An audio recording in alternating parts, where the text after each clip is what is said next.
Hi students, welcome to Anu educational studies. 7ನೇ ತರಗತಿ ಗಣಿತ ಭಾಗ 1 ಅಧ್ಯಾಯ 1 ನಮ್ಮ ಸುತ್ತಲಿನ ದೊಡ್ಡ ಸಂಖ್ಯೆಗಳು. ಹಿಂದಿನ ವಿಡಿಯೋದಲ್ಲಿ ನಾವು ನಮ್ಮ ಸುತ್ತಲಿನ ದೊಡ್ಡ ಸಂಖ್ಯೆಗಳು ಪಾಠದ 1ರಿಂದ 3ನೇ ಪೇಜ್ನಲ್ಲಿರುವಂತಹ ಎಲ್ಲ ಪ್ರಶ್ನೆಗಳಿಗೆ ಉತ್ತರಿಸಿದ್ದೇವೆ. ಈ ವಿಡಿಯೋದಲ್ಲಿ ಪೇಜ್ ನಂಬರ್ 4, 5 ಮತ್ತು 6ರಲ್ಲಿರುವಂತಹ ಎಲ್ಲ ಪ್ರಶ್ನೆಗಳಿಗೆ ಉತ್ತರಿಸೋಣ.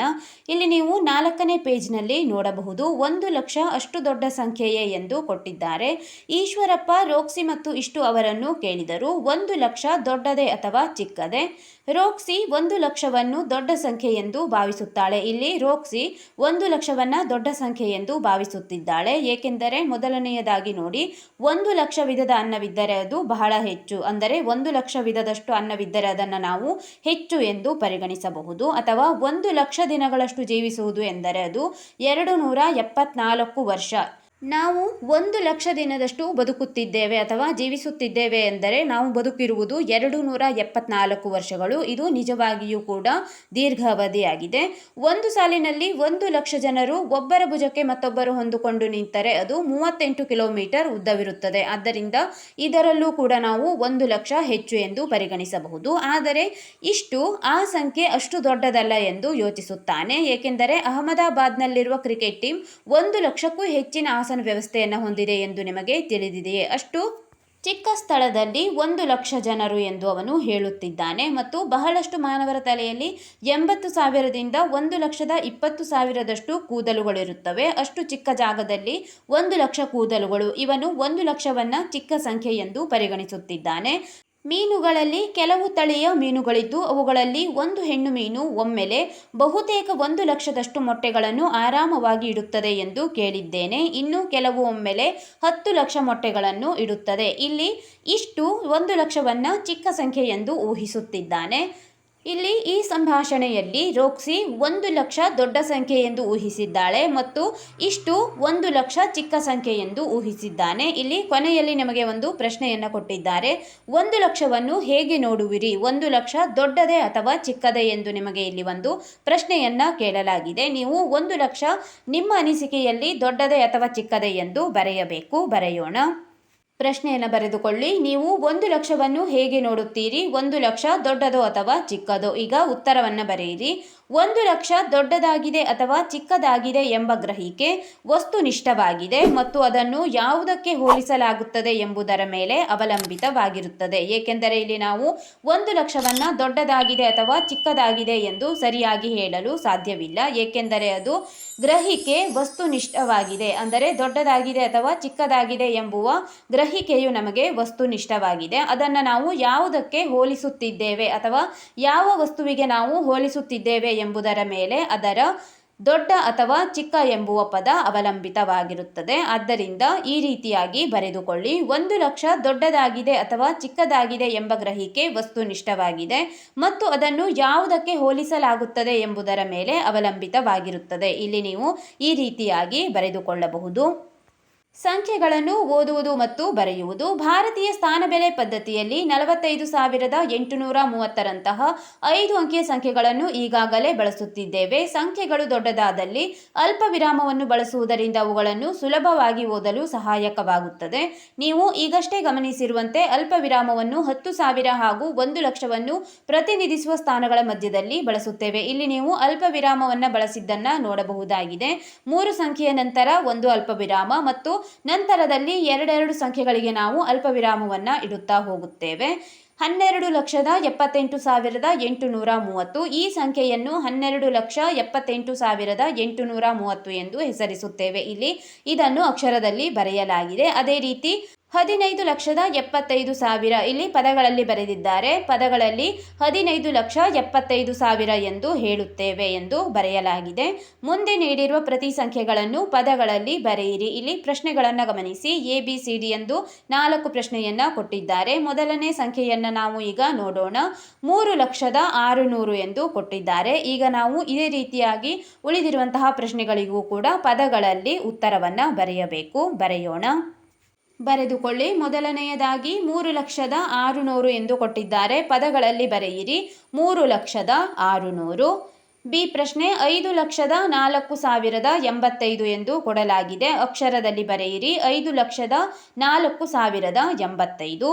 ಮೂರನೆಯದಾಗಿ 27,30,30,000 ಕೊಡಲಾಗಿದೆ. ಅಕ್ಷರದಲ್ಲಿ ಬರೆಯಿರಿ 27,30,30,000.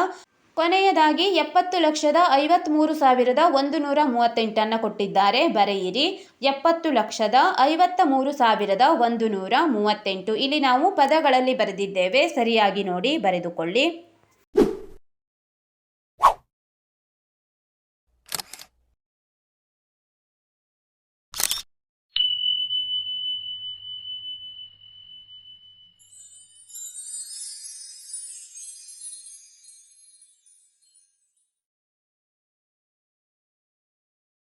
ಮುಂದಿನ ಪ್ರತಿಯೊಂದಕ್ಕೂ ಭಾರತೀಯ ಸ್ಥಾನಬೆಲೆ ಪದ್ಧತಿಯಲ್ಲಿ ಸಂಬಂಧಿಸಿದ ಸಂಖ್ಯೆಯನ್ನು ಬರೆಯಿರಿ. ಈಗ ನಾವು ಪದಗಳಲ್ಲಿರುವಂತಹ ಸಂಖ್ಯೆಗಳಲ್ಲಿ ಬರೆಯಬೇಕು. ಮೊದಲನೇ ಪ್ರಶ್ನೆ ಎ 1,23,456 ಎಂದು ಕೊಟ್ಟಿದ್ದಾರೆ. ಈಗ ನಾವು ಇಲ್ಲಿ ಕೊಟ್ಟಿರುವಂತಹ ಪ್ರಶ್ನೆಗಳಿಗೆ ಪದಗಳಲ್ಲಿ ಉತ್ತರವನ್ನು ಬರೆಯೋಣ. ಬರೆದುಕೊಳ್ಳಿ 1,23,456. ಈಗ ನೀವು ಸಂಖ್ಯೆಗಳಲ್ಲಿ ಬರೆಯಬೇಕು 1,23,456. ಅಲ್ಪ ವಿರಾಮವನ್ನು ಕೂಡ ನೀವು ಇಲ್ಲಿ ಬಳಸಬೇಕಾಗಿದೆ. ಬಿ ಪ್ರಶ್ನೆ 4,07,704 ಎಂದು ಕೊಟ್ಟಿದ್ದಾರೆ. ಸಂಖ್ಯೆಗಳಲ್ಲಿ ಬರೆದುಕೊಳ್ಳಿ 4,07,704. ಇಲ್ಲೂ ಕೂಡ ಅಲ್ಪ ವಿರಾಮವನ್ನು ಬಳಸಿ. ಸಿ ಪ್ರಶ್ನೆ 50,05,050 ಎಂದು ಕೊಟ್ಟಿದ್ದಾರೆ. ಸಂಖ್ಯೆಗಳಲ್ಲಿ 50,05,050. ಡಿ ಪ್ರಶ್ನೆ 10,02,35 ಎಂದು ಕೊಡಲಾಗಿದೆ. ಸಂಖ್ಯೆಗಳಲ್ಲಿ ಬರೆಯಿರಿ 10,02,35. ಇಲ್ಲಿ ಎಲ್ಲ ಸಂಖ್ಯೆಗಳಿಗೂ ಕೂಡ ನೀವು ಅಲ್ಪ ವಿರಾಮವನ್ನು ಬಳಸಬೇಕು. 10ರ ಭೂಮಿ ಎಂದು ಕೊಟ್ಟಿದ್ದಾರೆ. 10ರ ಭೂಮಿಯಲ್ಲಿ ವಿಶೇಷ ಗುಂಡಿಗಳನ್ನು ಹೊಂದಿರುವ ವಿಶೇಷ ಕ್ಯಾಲ್ಕುಲೇಟರ್ಗಳಿವೆ. ಮೊದಲನೆಯದಾಗಿ ಯೋಚನಾಭರಿತ ಸಾವಿರಗಳಲ್ಲಿ +100 ಇರುವ ಒಂದೇ ಗುಂಡಿ ಇದೆ. ಮುಂದಿನವುಗಳನ್ನು ಸೂಚಿಸಲು ಎಷ್ಟು ಬಾರಿ ಗುಂಡಿಯನ್ನು ಒತ್ತಬೇಕು ಎಂದು ಕೇಳಿದ್ದಾರೆ. ನೀವು ಕ್ಯಾಲ್ಕುಲೇಟರ್ ಅನ್ನು ಗಮನಿಸಿ, ಇಲ್ಲಿ 1,000 ಎಂದು ಕೊಟ್ಟಿದ್ದಾರೆ. 1,000ವನ್ನು ನಾವು ಎಷ್ಟು ಬಾರಿ ಬಳಸಿ ಇಲ್ಲಿ ಕೊಟ್ಟಿರುವಂತಹ ಸಂಖ್ಯೆಗಳನ್ನು ರಚಿಸಬಹುದು ಎಂದು ಕಂಡುಹಿಡಿಯೋಣ. ಅಂದರೆ ಇಲ್ಲಿ ಈ ಕ್ಯಾಲ್ಕುಲೇಟರ್ನಲ್ಲಿ ನಾವು ಒಂದು ಬಾರಿ ಬಟನ್ ಪ್ರೆಸ್ ಮಾಡಿದಾಗ ಅದು 1,000ಕ್ಕೆ ಸಮನಾಗುತ್ತದೆ. ಎ ಪ್ರಶ್ನೆ ನೋಡಿ 3,000 3 ಬಾರಿ ಎಂದು ಕೊಟ್ಟಿದ್ದಾರೆ. ಈಗ ಈ ಬಟನ್ ಅನ್ನು ನಾವು ಒಂದು ಬಾರಿ ಒತ್ತಿದಾಗ 1,000 ಬರುತ್ತದೆ. ಅದೇ ರೀತಿ 3,000 ಆಗಬೇಕಾದರೆ 1,000 1,000 1,000 ಈ ರೀತಿಯಾಗಿ ನಾವು 3 ಬಾರಿ ಬಟನ್ ಅನ್ನು ಪ್ರೆಸ್ ಮಾಡಬೇಕು. ಆಗ ನಾವು 3,000ವನ್ನು ಪಡೆಯುತ್ತೇವೆ. ಬಿ ಪ್ರಶ್ನೆ 10,000 ಎಂದು ಕೊಟ್ಟಿದ್ದಾರೆ. 10,000ವನ್ನು ನಾವು 10 ಬಾರಿ ಒತ್ತಬೇಕು. ಬರೆಯೋಣ. ಇಲ್ಲಿ ನೋಡಿ 3,000ವನ್ನು ಕೂಡ ನಾವು ಬರೆದಿದ್ದೇವೆ. 3 ಬಾರಿ ಎಂದು ಕೊಟ್ಟಿದ್ದಾರೆ. ಅಂದರೆ 1000ವನ್ನು ನಾವು 3 ಬಾರಿ ಒತ್ತಿದ್ದೇವೆ. ಅಂದರೆ 3 × 1,000 = 3,000 ಎಂದು ಅರ್ಥ. ಈಗ 10,000 ಎಂದು ಕೊಟ್ಟಿದ್ದಾರೆ. 10,000 ಎಂದರೆ ನಾವು 10 ಬಾರಿ ಬಟನ್ ಅನ್ನು ಪ್ರೆಸ್ ಮಾಡಬೇಕು. ಏಕೆಂದರೆ 10 ಬಾರಿ ಬಟನ್ ಅನ್ನು ಪ್ರೆಸ್ ಮಾಡಿದಾಗ ನಾವು 10,000ವನ್ನು ಪಡೆಯುತ್ತೇವೆ. ಬರೆದುಕೊಳ್ಳಿ 10 × 1,000. 1,000ದ ಬಟನ್ ಅನ್ನು ನಾವು 10 ಬಾರಿ ಪ್ರೆಸ್ ಮಾಡಿದಾಗ 10,000ವನ್ನು ಪಡೆದಿದ್ದೇವೆ. ಸಿ ಪ್ರಶ್ನೆ 53,000. 53,000ವನ್ನು ನಾವು ಪಡೆಯುವಾಗ 1,000ದ ಬಟನ್ ಅನ್ನು 53 ಬಾರಿ ಪ್ರೆಸ್ ಮಾಡಬೇಕು. 53 × 1,000 53,000 ಬಂದಿದೆ. ಡಿ ಪ್ರಶ್ನೆ 90,000. 90,000ವನ್ನು ನಾವು ಪಡೆಯಬೇಕಾದರೆ 1,000ದ ಬಟನ್ ಅನ್ನು 90 ಬಾರಿ ಪ್ರೆಸ್ ಮಾಡಬೇಕು. 90 × 1,000 90,000. 1,00,000 ಎಂದು ಕೊಟ್ಟಿದ್ದಾರೆ. 1,00,000 ಮಾಡಬೇಕಾದರೆ ನಾವು 1,000ದ ಬಟನ್ ಅನ್ನು 100 ಬಾರಿ ಪ್ರೆಸ್ ಮಾಡಬೇಕಾಗುತ್ತದೆ. 100 × 1,000 = 1,00,000. ಎಫ್ ಪ್ರಶ್ನೆ ಇಲ್ಲಿ 53 ಅಂದರೆ 153 ಬಾರಿ ಎಂದು ಕೊಟ್ಟಿದ್ದಾರೆ. 153 ಬಾರಿ ಪ್ರೆಸ್ ಮಾಡಿದಾಗ 1,000ವನ್ನು 153 ಬಾರಿ ಪ್ರೆಸ್ ಮಾಡಿದಾಗ ನಾವು 1,53,000ವನ್ನು ಪಡೆಯುತ್ತೇವೆ. ಅಂದರೆ 153 × 1,000 1,000ವನ್ನು 153 ಬಾರಿ ಗುಣಿಸಿದಂತಾಗಿದೆ. 1,53,000 ಎಂದು ಬರೆದುಕೊಳ್ಳಿ.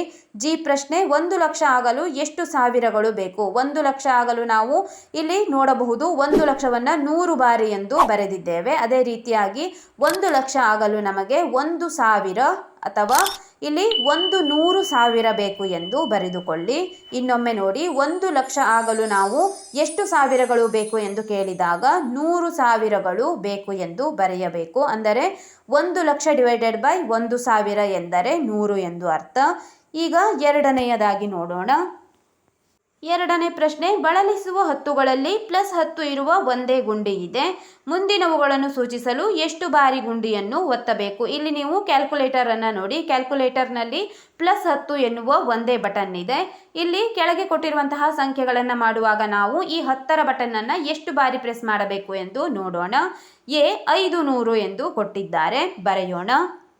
500 ಮಾಡಬೇಕಾದರೆ ನಾವು 10 ಈ ಸಂಖ್ಯೆಯನ್ನು ಅಥವಾ 10 ಎನ್ನುವ ಈ ಬಟನ್ ಅನ್ನು 50 ಬಾರಿ ಪ್ರೆಸ್ ಮಾಡಬೇಕು. 50 ಬಾರಿ ಎಂದು ಬರೆದುಕೊಳ್ಳಿ. 50 × 10 ಅಂದರೆ 50 ಬಾರಿ ನಾವು 10 ಈ ಸಂಖ್ಯೆಯನ್ನು ಪ್ರೆಸ್ ಮಾಡಿದಾಗ 500 ಪಡೆಯುತ್ತಿದ್ದೇವೆ. ಬ್ರ್ಯಾಕೆಟ್ನಲ್ಲಿ ಬರೆದುಕೊಳ್ಳಿ. 780 ಎಂದು ಕೊಟ್ಟಿದ್ದಾರೆ. 780 ಪಡೆಯುವಾಗ ನಾವು 78 ಬಾರಿ ಪ್ರೆಸ್ ಮಾಡಬೇಕು. 78 × 10 780. 1,000 ಎಂದು ಕೊಡಲಾಗಿದೆ. 1,000 ಪಡೆಯಬೇಕಾದಾಗ ನಾವು ಇಲ್ಲಿ 10 100 ಬಾರಿ ಪ್ರೆಸ್ ಮಾಡಬೇಕಾಗುತ್ತದೆ. 100 × 10 = 1,000. 3,700 3,700 ಪಡೆಯುವಾಗ 370 ಬಾರಿ ಪ್ರೆಸ್ ಮಾಡಬೇಕು. 370 × 10 = 3,700. 10,000 ಕೊಟ್ಟಿದ್ದಾರೆ. 10,000 ಎಂದರೆ 1,000 ಬಾರಿ ನಾವು ಪ್ರೆಸ್ ಮಾಡಬೇಕು. 1,000 × 10 = 10,000. 1,00,000 1,00,000 ಪಡೆಯುವಾಗ ನಾವು 10 ಎನ್ನುವ ಸಂಖ್ಯೆಯನ್ನು 10,000 ಬಾರಿ ಪ್ರೆಸ್ ಮಾಡಬೇಕು.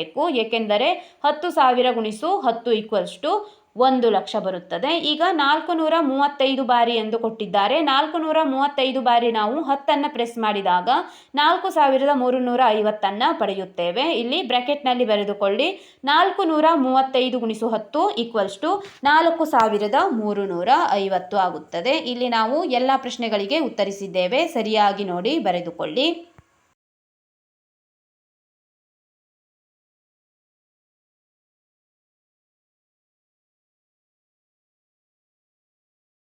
ಮೂರನೇ ಪ್ರಶ್ನೆ, ಚೊಕ್ಕದಾದ ನೂರುಗಳಲ್ಲಿ ಒಂದೇ ಒಂದು +100ರ ಗುಂಡಿ ಇದೆ. ಮುಂದಿನವುಗಳನ್ನು ಸೂಚಿಸಲು ಎಷ್ಟು ಬಾರಿ ಗುಂಡಿಯನ್ನು ಒತ್ತಬೇಕು? ನಾವು ಮೊದಲನೆಯದಾಗಿ 1000ದ ಗುಂಡಿ ಮತ್ತು 10ರ ಗುಂಡಿಯನ್ನು ಒತ್ತಿದ್ದೇವೆ. ಈಗ +100ರ ಒಂದೇ ಒಂದು ಗುಂಡಿಯನ್ನು ಇಲ್ಲಿ ಕ್ಯಾಲ್ಕುಲೇಟರ್ನಲ್ಲಿ ಕೊಟ್ಟಿದ್ದಾರೆ. ಈಗ ಇಲ್ಲಿ ಕೆಳಗೆ ಕೊಟ್ಟಿರುವಂತಹ ಪ್ರಶ್ನೆಗಳಿಗೆ ಎಷ್ಟು ಬಾರಿ ಈ ಗುಂಡಿಯನ್ನು ಪ್ರೆಸ್ ಮಾಡಬೇಕು ಎಂದು ನಾವು ನೋಡೋಣ. ಮೊದಲನೆಯದಾಗಿ 400 ಎಂದು ಕೊಟ್ಟಿದ್ದಾರೆ. 400 ಡ್ಯಾಶ್ ಬಾರಿ ಎಂದು ಕೊಡಲಾಗಿದೆ. ಉತ್ತರ ಬರೆಯೋಣ. ಮೂರನೇ ಪ್ರಶ್ನೆ, 400. ಈಗ 400 ಮಾಡುವಾಗ ನಾವು 100ರ ಗುಂಡಿಯನ್ನು 4 ಬಾರಿ ಪ್ರೆಸ್ ಮಾಡಬೇಕು. ಬ್ರ್ಯಾಕೆಟ್ನಲ್ಲಿ ಬರೆದುಕೊಳ್ಳಿ. 4 ಬಾರಿ 100 ಪ್ರೆಸ್ ಮಾಡಿದಾಗ 400 ಬರುತ್ತದೆ. 4 × 100 400. ಬಿ 3,700 37 ಬಾರಿ ಎಂದು ಬರೆದುಕೊಳ್ಳಿ. 37 × 100 100 ನಾವು 37 ಬಾರಿ ಪ್ರೆಸ್ ಮಾಡಿದಾಗ 3,700 ಪಡೆಯುತ್ತೇವೆ. ಸಿ 10,000 100 ಬಾರಿ ಪ್ರೆಸ್ ಮಾಡಬೇಕು. 100 × 100 = 10,000. 53,000 ಎಂದು ಕೊಟ್ಟಿದ್ದಾರೆ. 53,000 ಮಾಡುವಾಗ ನಾವು 530 ಬಾರಿ ಪ್ರೆಸ್ ಮಾಡಬೇಕು. 530 × 100 = 53,000. 90,000 900 ಬಾರಿ ಎಂದು ಬರೆದುಕೊಳ್ಳಿ. 900 × 100 90,000 ಬರುತ್ತದೆ. 97,600 976 ಬಾರಿ ಪ್ರೆಸ್ ಮಾಡಬೇಕು. 976 × 100 = 97,600. 1,00,000 ಕೊಡಲಾಗಿದೆ. 1,00,000 ಪಡೆಯುವಾಗ ನಾವು 100ರ ಬಟನ್ ಅನ್ನು 1,000 ಬಾರಿ ಪ್ರೆಸ್ ಮಾಡಬೇಕು. 1,000 × 100 = 1,00,000 ಬಂದಿದೆ. ಈಗ 582 ಬಾರಿ ಎಂದು ಕೊಟ್ಟಿದ್ದಾರೆ. 582 ಬಾರಿ ನಾವು 100 ಪ್ರೆಸ್ ಮಾಡಿದಾಗ 58,200 ಬರುತ್ತದೆ. ಅದನ್ನೇ ಇಲ್ಲಿ ಬ್ರ್ಯಾಕೆಟ್ನಲ್ಲಿ ಬರೆದಿದ್ದೇವೆ. 582 × 100 = 58,200.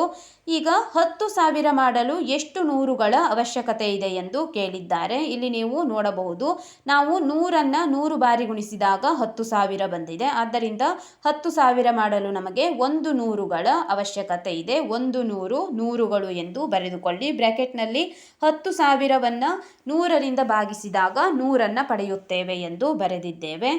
1,00,000 ಮಾಡಲು ಎಷ್ಟು ನೂರುಗಳ ಅವಶ್ಯಕತೆ ಇದೆ? 1,00,000 ಮಾಡಲು ಇಲ್ಲಿ ನೀವು ನೋಡಬಹುದು, ಜಿ ಪ್ರಶ್ನೆಯಲ್ಲಿ 1,000 ಬಾರಿ ಎಂದು ಬರೆದಿದ್ದೇವೆ, ಅದನ್ನೇ ಇಲ್ಲಿ ಬರೆಯಬೇಕು. 1,00,000 ಮಾಡಲು 1,000 ನೂರುಗಳ ಅವಶ್ಯಕತೆ ಇದೆ. ಬ್ರ್ಯಾಕೆಟ್ನಲ್ಲಿ 1,00,000 ಡಿವೈಡೆಡ್ ಬೈ 100 ಈಕ್ವಲ್ಸ್ ಟು 1,000 ಎಂದು ಬರೆದುಕೊಳ್ಳಿ.